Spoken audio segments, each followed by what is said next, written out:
સ્વાગત છે આજના આ ખાસ એક્સપ્લેનરમાં। આજે આપણે વાત કરવાની છે આપણા સમાજના એવા અદ્ભુત અને સાચા હીરો વિશે જેઓ બીજાના જીવ અને સંપત્તિ બચાવવા માટે પોતાના જીવની પરવા કર્યા વગર સીધા આગમાં કૂદી પડે છે। તો ચાલો આજના આ વિશ્લેષણમાં એ સમજીએ કે શા માટે આ વીર યોદ્ધાઓ ખરેખર આપણા સમાજનો સૌથી મજબૂત અને મહત્વનો સ્તંભ છે। હવે જુઓ, દર વર્ષે 4 મેના રોજ આખી દુનિયામાં આંતરરાષ્ટ્રીય ફાયર ફાઇટર્સ દિવસ મનાવવામાં આવે છે। આ કોઈ સામાન્ય તારીખ નથી। આ એક એવો ગૌરવપૂર્ણ દિવસ છે જે આ શૂરવીરોની અપાર બહાદુરી, તેમના રાત દિવસના સમર્પણ અને એમના સર્વોચ્ચ બલિદાનને સન્માન આપવા માટે જળવાયેલો છે। તમને કદાચ થશે કે આ દિવસની શરૂઆત ક્યારથી અને કેવી રીતે થઈ। ખરેખર આનો ઇતિહાસ ઘણો હૃદયસ્પર્શી છે। વર્ષ 1999માં ઓસ્ટ્રેલિયામાં એક અત્યંત ભયાનક દુર્ઘટના ઘટી હતી જેમાં 5 ફાયર ફાઇટર્સ શહીદ થઈ ગયા હતા। બસ તેમના એ જ બલિદાનને કાયમ માટે યાદ રાખવા આ દિવસની સ્થાપના થઈ અને ધીમે ધીમે આખી દુનિયાએ આ દિવસને તેમની પ્રત્યે કૃતજ્ઞતા વ્યક્ત કરવા માટે અપનાવી લીધો। વિભાગ 1 ફાયર ફાઇટર્સ કોણ છે? આગની જ્વાળાઓથી વિશેષ। આપણે મોટે ભાગે એવું જ વિચારતા હોઈએ છીએ કે એમનું કામ માત્ર આગ બુઝાવવાનું છે, સાચું ને? પણ ના, એવું બિલકુલ નથી। આ બહાદુર યોદ્ધાઓ દિવસ હોય કે રાત ગમે ત્યારે મદદ માટે તૈયાર હોય છે।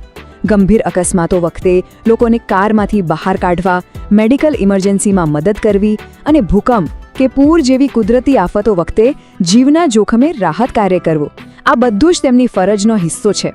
ખરા અર્થમાં કોઈ પણ કટોકટીમાં તેઓ સૌથી પહેલા પહોંચી જનાર લોકો છે। વિભાગ 2 બહાદુરી અને આત્યંતિક જોખમો પરિસ્થિતિઓનો સામનો।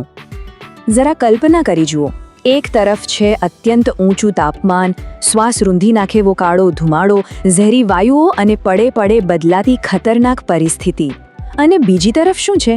આ બધું જ સહન કરવા માટે તેમની પાસે રહેલી અપાર ધીરજ અને વર્ષોની સખત ટ્રેનિંગ। આ બંને વચ્ચેનો તફાવત જ બતાવે છે કે શા માટે આ કામ દરેક વ્યક્તિના બસની વાત નથી। આ સંતુલન જ એમને સફળ બનાવે છે। એટલે જ અહીં સમજવા જેવો સૌથી મોટો પોઈન્ટ એ છે કે આવા જીવલેણ જોખમો સામે લડવા માત્ર હિંમત પૂરતી નથી, તેમને ટેકનોલોજી અને અત્યાધુનિક સાધનોની પણ એટલી જ જરૂર પડે છે। યોગ્ય સુરક્ષા ગીર અને મજબૂત સેફટી સિસ્ટમ આપવી એ કોઈ લક્ઝરી નથી, પણ એમનો ખુદનો જીવ બચાવવા માટેની એકદમ પ્રાથમિક જરૂરિયાત છે। વિભાગ 3 આગથી બચાવના ઉપાયો, આપણી સામૂહિક જવાબદારી। હવે આ બધી વાત વચ્ચે આપણે પણ કોઈ જવાબદારી ખરી કે નહીં? ચોક્કસ છે। આપણે બધાએ જાગૃત થવાની જરૂર છે। ઓફિસ કે ઘરમાં ફાયર એક્સટિંગ્વિશર કઈ રીતે વાપરવું એ શીખી લેવું જોઈએ। કોઈ પણ બિલ્ડિંગમાં જઈએ ત્યારે ઇમરજન્સી એક્ઝિટ ક્યાં છે એનું હંમેશા ધ્યાન રાખવું।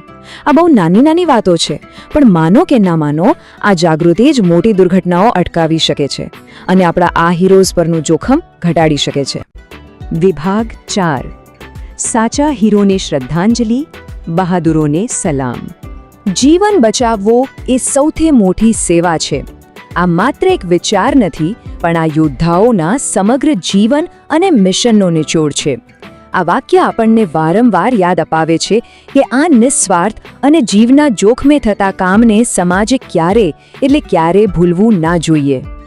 તો આજના એક્સપ્લેનરના અંતે હું તમને એક પ્રશ્ન પૂછવા માંગુ છું। વિચારજો કે આપણે આપણા રોજિંદા જીવનમાં એવા કયા નક્કર પગલાં લઈ શકીએ જેથી આ સાચા હીરોને સતત સમર્થન મળતું રહે અને તેમના બલિદાનનો હંમેશા આદર થાય। કારણ કે આ કોઈ એક દિવસની ઉજવણી પૂરતું સીમિત નથી, આ તો કાયમી સન્માનની વાત છે। આ જ વિચાર સાથે આજે આપણે અહીં અટકીએ છીએ। આપણા આ સાચા હીરોને દિલથી સલામ।